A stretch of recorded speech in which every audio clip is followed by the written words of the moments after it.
And it's a perfectly sunny day out. Yeah. Like not a single cloud in the sky.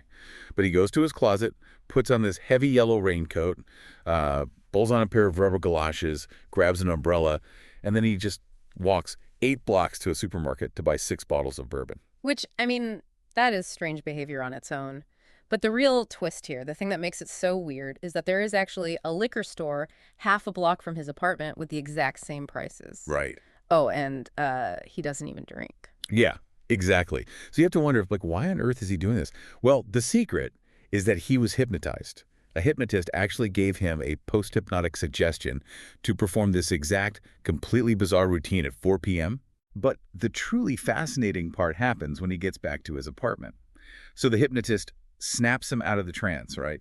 And he's just standing there in his living room, sweating in this heavy raincoat on a sunny day, holding this massive, heavy sack of booze. Yeah, looking completely ridiculous. Exactly. And when a friend asks him, what he's doing, he doesn't say, "I have absolutely no idea." He instantly invents these elaborate, perfectly logical sounding lies. Yeah, he'll say something like, well, the weather is quite changeable this time of year, so I didn't want to take any chances. Right, right. Or he'll say, I'm going to be entertaining some friends later who drink, so, I thought I should stock up. He constructs this complete fictional narrative to justify his just completely absurd behavior. And the terrifying part is that he absolutely believes his own story. He really does. His brain it simply cannot handle the reality of doing something without a reason. So it just manufactures one on the spot.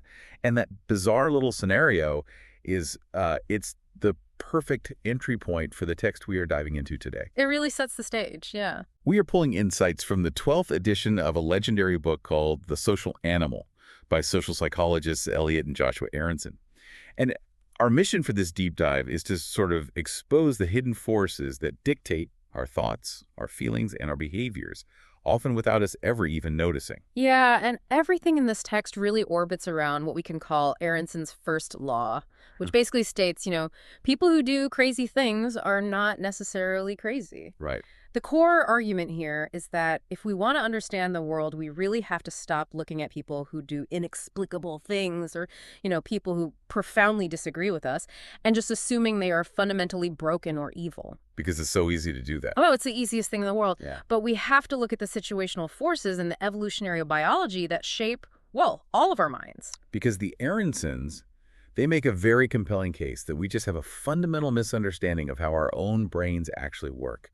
We all like to think of ourselves as these highly rational, calculating machines. Oh, totally. I mean, for centuries, philosophers built their entire models of society on that exact assumption. You look at Jeremy Bentham's old idea, right? That we're all essentially walking spreadsheets. Right, just crunching the numbers. Exactly. Constantly and logically calculating how to maximize our pleasure and minimize our pain in every given situation. But modern psychological research shows we are actually what is known as cognitive miser. Cognitive misers, meaning like we're stingy with our brain power. Yeah, that is the literal biological reality. The human brain consumes a massive amount of the body's energy. I mean, it's a very expensive organ to run. Right. We simply do not have the time, or honestly, the caloric energy, to fully analyze every single piece of data and every single decision we make in a day. So to survive the constant, overwhelming flood of information in the world, the brain takes these really aggressive mental shortcuts. We rely on fast, cheap rules of thumb rather than, like, deep analysis. Yes. I always try to picture where this brain was actually built to understand why it's so cheap with energy. I mean, we are walking around with hardware that evolved specifically for a hunter-gatherer lifestyle. Right? Yeah, that evolutionary context is it's the key to all of this. Our brains evolved over hundreds of thousands of years to solve the problems of small, roaming tribes on the savannah. Right. Anthropologist Robin Dunbar famously researched this. He found that the size of a primate's neocortex, which is the advanced analytical part of the brain, literally dictates the maximum size of the social group that primate can maintain. Wow. And for human beings, our specific brain size caps us at about 150 stable, meaningful relationships. See, I look at that number and I think about how we live today. You might have 10,000 followers on a social media platform or live in a city of 8 million people. But that 150-person biological limit still holds true for actual, meaningful two-way communication. It absolutely does. I think of the human brain like a smartphone, running an incredibly powerful but ancient operating system. Like, Yes. it was perfectly programmed for surviving in a small tribe, keeping track of who is sharing food and who is slacking off. Right, right. But it just severely struggles to process the infinite data and massive societies of the modern internet age. That is a highly accurate way to look at it, honestly. Because back on the savannah, your survival was entirely outsourced to your tribe of 150 people. Like if you were rejected by your group, you didn't just feel lonely. You got Yeah, that. you died, you starved, or a predator picked you off. Your brain learned very early on that social isolation is a literal death sentence. So what happens when that ancient smartphone connects to our modern global network? Like, do we still carry that physical fear of rejection? We do, and it is physically wired into our neurology. The sources detail this remarkable fMRI study to prove this. Oh, the Typerball one. Yes. So an fMRI is a brain scanner that actually tracks blood flow in real time, allowing researchers to watch which parts of the brain activate during certain tasks. So they put participants in the scanner and had them play a very simple virtual game of catch on a screen called Cyberball with two strangers. Sounds innocent enough. Right. But after a while, the two strangers just stop throwing the ball to the participant. They intentionally exclude them from this meaningless virtual game. I have to assume the participants got a little annoyed, but like, what is the scanner actually showing? Well, the scanner showed that the sting of being left out of this totally trivial game activated the exact same neural pathways in the brain as physical pain. Wait, really? The exact same pathways? Yes, the brain treats social rejection like literal tissue damage. Social pain and physical pain share the exact same biological alarm system. Wow. Because to our ancient operating system, social isolation is a physical threat. That is incredible. But it seems like this tribal wiring wouldn't just make us fear rejection from our own group. It would also make us, like, highly suspicious of anyone who isn't in our group, right? And it does instantaneously. Henri Tacheville conducted these studies to see just how little it takes to trigger that us versus them mentality. He took complete strangers and randomly assigned them to groups using completely meaningless labels. Like literally just arbitrary labels. Exactly. He'd say, you are Group X and you are Group W. The participants didn't interact. They knew the labels were based on a coin flip, and yet almost immediately they showed massive in-group bias. That's why. They rated their own random group members as having better personalities, and when given the chance to distribute real money, they hoarded it for their own group. Based on a random letter assigned to them 5 minutes prior. I mean, that explains so much about how we view rivalries. I'm thinking of that classic sports study mentioned in the text, the Dartmouth versus Princeton football game. Oh, the Dartmouth-Princeton study is a perfect real-world example of Tacheville's findings. Researchers had students from both schools watch the exact same film of a really rough, highly controversial football game between their teams. Okay. And they were instructed to count the rule violations. Well, the Princeton students saw the Dartmouth players commit twice as many rule violations as the Dartmouth students saw. Wait, but they're looking at the exact same physical piece of film. Are they just lying to protect their team? No, that's the crazy part. They aren't lying. Their tribal lens literally changes how their brain processes the visual information. They genuinely see two different realities. That is wild. And when you scale this up to politics, you see how tribalism completely overrides our capacity for logical reasoning. There is this profound study by Jeffrey Cohen that demonstrates this mechanism perfectly. Right, the welfare study. Yes. Researchers took a large group of self-identified liberals and conservatives and had them evaluate two very detailed welfare policies. One was highly generous and the other was very austere and strict. And naturally, when they read the details, liberals preferred the generous policy and conservatives preferred the strict one. Exactly. Which makes sense. That aligns with their stated political philosophies. But then the researchers introduced the tribal label, right? Right. So they took a new group of liberals and conservatives, showed them the exact same detailed policies, but they swapped the branding. Yeah. They told the liberals that the strict, austere policy was heavily endorsed by the Democratic Party. And they told the conservatives that the generous policy was endorsed by the Republican Party. And what's brilliant about Cohen's study, and we should be really clear about this for you listening, this completely removes any kind of moral high ground. It proves this is a human biological hardware issue, not a liberal or conservative issue. Absolutely. It's a universal flaw. Because instantly, both sides completely abandoned their actual philosophical preferences. The liberals threw their support behind the strict plan, and the conservatives championed the generous plan. The objective mathematical content of the policy meant nothing to their brains. The tribal label meant absolutely everything. It's all about sticking with the tribe.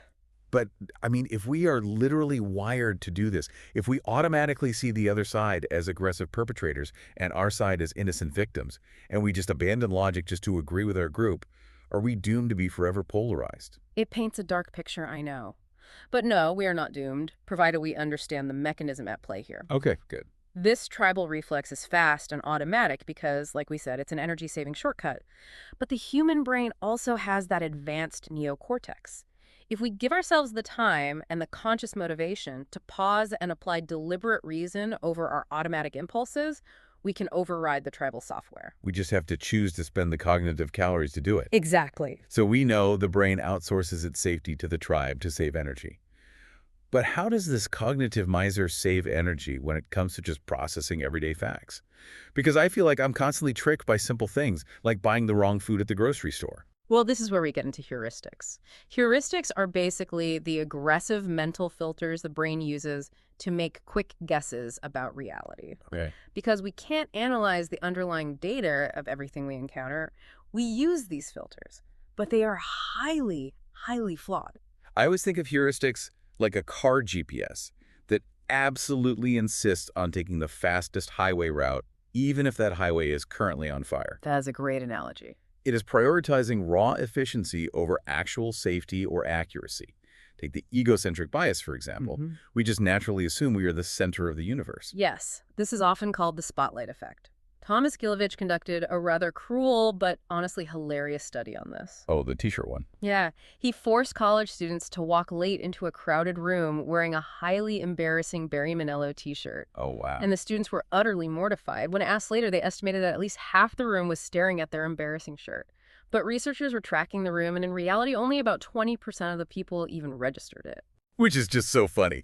We walk around carrying this immense anxiety, assuming everyone is meticulously judging our flaws, when really, they're too busy worrying about their own Barry Manilow shirts. Exactly. But the sources mentioned there's a flip side to this, too. There is, yeah. It's called the cloak of invisibility illusion.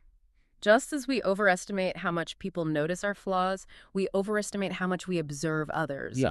We assume we are these highly observant detectives taking in everyone else's behavior while they are totally oblivious, unless, apparently, we are forced to wear a shirt with Pablo Escobar on it, which was another variation of the study that just spiked people's paranoia. It just highlights how locked we are inside our own subjective reality. And this flaw in observation extends to how we evaluate the physical world around us through what the Aronsons call the representativeness heuristic. Right. The representativeness heuristic is when we judge the quality or nature of something based entirely on surface-level similarities rather than, objective facts. We look for visual cues that represent a concept we already understand. And the consumer study on this just blows my mind. So researchers were looking at breakfast cereals. You have Lucky Charms, which is visibly full of refined sugar and artificial marshmallows.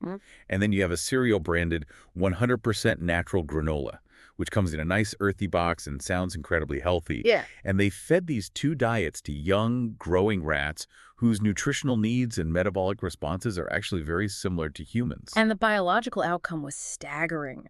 The rats eating the sugary Lucky Charms actually thrived and grew normally. But the rats eating the 100% natural granola were physically stunted and malnourished. Wait, the granola physically stunted them? Like, how is that even possible? Well, because the granola was entirely lacking in essential fortified vitamins while being packed with hidden fats and sugars.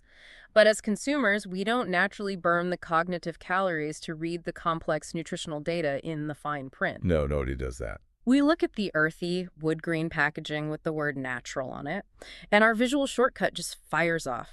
This represents nature, therefore it represents health. We are literally judging a book entirely by its cover, just to save time. Yeah. And the consequences get much more severe when we look at the availability heuristic. Like, if I ask you what you are more likely to die from, a shark attack or falling airplane parts, most people instantly say a shark attack. Oh, for sure. Or like, what kills more Americans? Terrorists or toddlers who accidentally get their hands on guns. People are terrified of terrorists. But the statistical reality is that you are vastly more likely to be killed by falling airplane parts than a shark. And in the United States, more people are routinely shot by toddlers than by foreign terrorists. It's crazy. The reason we get this so incredibly wrong is the mechanism behind the availability heuristic, which is the brain uses the speed of recall as a proxy for probability. Meaning, like, if I can think of it quickly, it must happen all the time. Precisely. Because the news media constantly pumps us full of highly violent, emotionally charged, terrifying images of sharks and terrorist attacks, those memories are instantly available to our brain. Right. So when we ask ourselves, is this dangerous? The brain retrieves the image in a millisecond and concludes, yes, this is a highly probable threat. It's that old news adage, Yeah. if it bleeds, it leads. And we are also deeply irrational when it comes to the simple math of winning and losing due to something called loss aversion. Loss aversion is fascinating. It's the biological glitch where the psychological pain of losing $50 is experienced as much sharper and more intense than the joy of finding $50. The brain is just hyper-vigilant about protecting what it already has. Exactly. There's a great field study on this where energy experts were trying to convince homeowners to pay to insulate their houses. And they split the homeowners into two groups. Half were told how much money they would save every day by installing the insulation. The other half were told how much money they were actively losing every day by not having it. And the results are so telling. The group told they were losing money was twice as likely to purchase the insulation. Twice as likely. Yeah.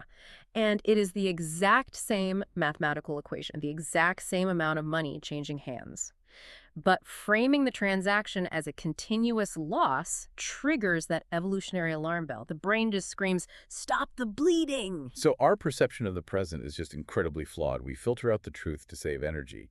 But what about the past? Like, are we just as bad at interpreting what already happened? We are arguably worse, actually. And this brings us to one of the most powerful concepts in social psychology, the fundamental attribution error. The fundamental attribution error. Right. This describes our profound tendency to explain other people's behavior by pointing to their innate personality while completely ignoring the situational pressures they're under. Now, hold on. I have to push back a little here. Like, if someone cuts me off in traffic and flips me the bird, they might just be a genuinely selfish jerk, right? Are we saying personality doesn't exist?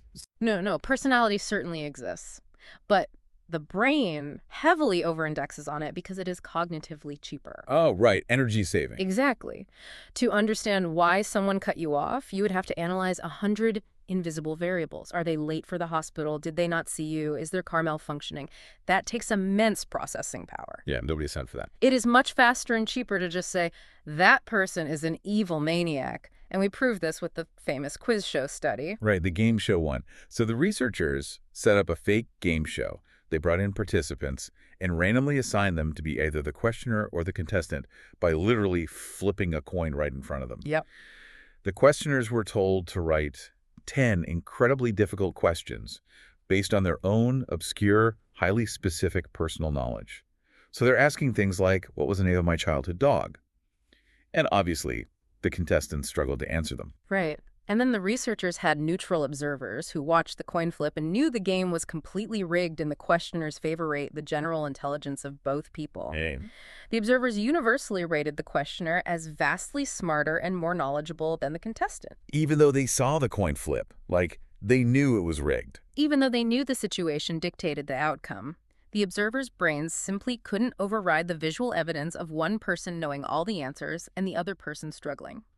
They ignored the situation entirely and attributed the outcome to innate intelligence. We just love a simple narrative. We blame personality when others fail, but, if we fail, we suddenly have a million situational excuses, like, oh, I was tired, the sun was in my eyes. Exactly. But it's not just how we judge strangers, it's how we record our own lives. The source text dives deep into reconstructive memory. Yeah, this is huge. We all like to think of our memory as a video camera, perfectly recording an objective archive of what happened. But memory is not a video recording. It is an editable text document. An editable text document. Yes. The psychologist Elizabeth Loftus proved this in a groundbreaking car crash study. She showed participants a video of a minor traffic accident. Later, she asked one group how fast the cars were going when they hit each other, but she asked another group how fast they were going when they smash into each other. Just changing that one single verb in the question. Just that one word. And the group that heard the word smashed estimated the cars were going significantly faster. Wow. But the real shock came a week later. Loftus brought them back and asked if they remembered seeing broken glass in the video. No, there was no broken glass. None at all. Zero. Yet the group that heard the word smashed was much more likely to falsely remember seeing it. The suggestive language of the interviewer literally physically edited their memory of the event. Okay, I mean, I can accept misremembering a grainy video I saw once in a laboratory setting. But surely I know my own life story. Like, I know what happened to me when I was a kid. You would certainly think so, right? But Loftus took this a step further with the infamous Lost in the Mall study. She contacted the trusted older relatives of young adults. And she had those relatives tell the participants a completely fabricated, highly detailed story about how the participant was lost in a large shopping mall as a 5-year-old. Oh, no. Yeah, how they wandered around terrified until an elderly man finally rescued them. The entire event was completely made up. And the participants just accepted this traumatic event they had never actually experienced. Within just a few days, a significant portion of the participants didn't just believe the story, they fully absorbed it into their own autobiography. Because it came from a trusted source, their brains started filling in the gaps to make it make sense. That is so wild. They started embroidering the false memory with their own invented sensory details. They would say things to the researchers like, "Oh yes, the old man who rescued me, I remember he was wearing a blue flannel shirt and he had a deep voice." They just completely hallucinated the blue flannel shirt. Yes. The memory was entirely implanted, and they defended it as reality. That is genuinely terrifying. Our brains are basically just constantly writing fan fiction about our own lives. Which brings us to the absolute climax of this deep dive. What happens when these beautifully edited memories and these fiercely held tribal beliefs just smash headfirst into undeniable physical facts that contradict them? That collision creates what the psychologist Leon Festinger called cognitive dissonance. It is the intense psychological pain of holding two deeply contradictory ideas at the exact same time. And it's real pain, right? Oh, absolutely. This isn't just a mild discomfort. The brain registers this contradiction as a literal threat to its survival model of the world, triggering a physiological fight-or-flight stress response. Because humans cannot function with that level of tension, our brains unconsciously and rapidly change our beliefs to reduce the pain. I think the Indian earthquake rumor study perfectly illustrates how desperate the brain is to resolve this physical tension. So, after a devastating earthquake in India, researchers noticed something strange happening in the neighboring villages. Right, the safe villages. Yeah, these were villages that felt the intense tremors but suffered absolutely no physical damage. The people in these safe villages started spreading wild, terrifying rumors about an incoming cyclone or an impending massive flood. And you have to ask, why on earth would you invent a new disaster when you just safely survived one? Well, because the people in those neighboring villages were terrified, but they looked around and their physical environment was completely fine. That creates massive cognitive dissonance. Right. The internal reality of "I feel intense, paralyzing fear" sharply contradicts the external reality of "there is no broken glass or collapsed buildings around me to be afraid of." So the brain has to fix that mismatch. Exactly. To resolve that unbearable tension, their brains essentially reason, well, I am a smart person, I wouldn't be this afraid for no reason, therefore a new, worse disaster must be coming. The rumor justified their internal physical state. It is the exact same biological mechanism that explains the Heaven's Gate cult. Yeah. These were people who genuinely believed an alien spaceship was trailing behind a comet to take them away. And a few members went out and bought a highly expensive, powerful telescope specifically to look for the ship. Right. A few days later, they brought the telescope back to the store and demanded a refund. They told the store manager, "This telescope is clearly broken. We found the comet, but it isn't showing the spaceship." You see the dissonance there perfectly. Their entire core identity, their entire social circle was tied to the existence of that spaceship. Right. When the objective physical evidence of the telescope proved it wasn't there, the pain of admitting they had thrown their lives away on a lie was too immense to bear, so they simply blamed the optical equipment. And, before we laugh at cult members, the sources show we do this every single day in modern politics. Yeah. Look at the capital punishment study.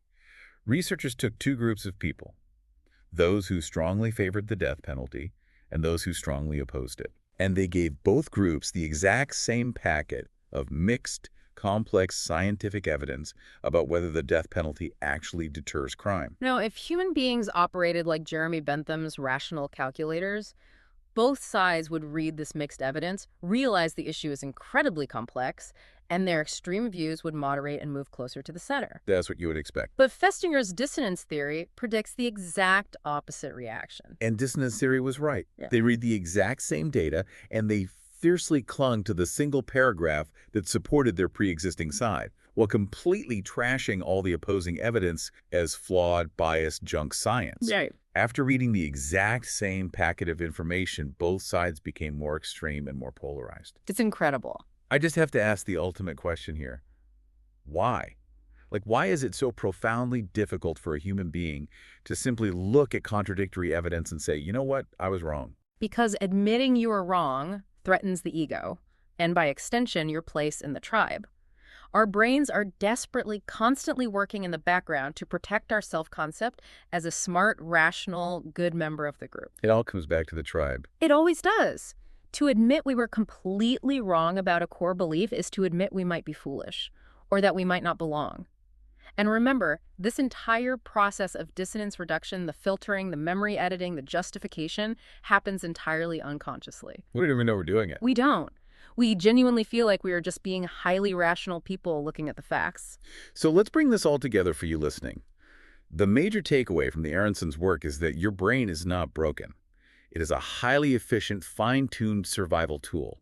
It uses cognitive shortcuts, fierce tribal loyalty, and dissonance reduction to keep you sane, to save caloric energy, and to keep you connected to your group. Yes. But the critical realization is that we do not live on the savannah anymore. In the modern world, filled with complex policies and infinite information, those exact same survival tools can make you profoundly irrational, intensely polarized, and completely blind to the truth. Right. Once you understand the biological mechanisms, though, you have a choice. You can recognize the physiological stress of dissonance, you can sit with the discomfort of being wrong, and you can consciously choose to apply reason to update your software. I'm going to leave you with a final, slightly unsettling thought to ponder today. Think about how easily false details were implanted in that mall story, and how aggressively our brains automatically edit out information that makes us look foolish. It's definitely unsettling. If our memories are constantly being rewritten to justify the choices we make today, is the you from 5 years ago practically a stranger? Are you walking around with a completely fictionalized autobiography in your head, constantly editing the chapters of your own past, just to make sure you look like the hero of the story right now? Just something to think about the next time you find yourself standing in the sun, wearing a heavy raincoat, trying to explain why.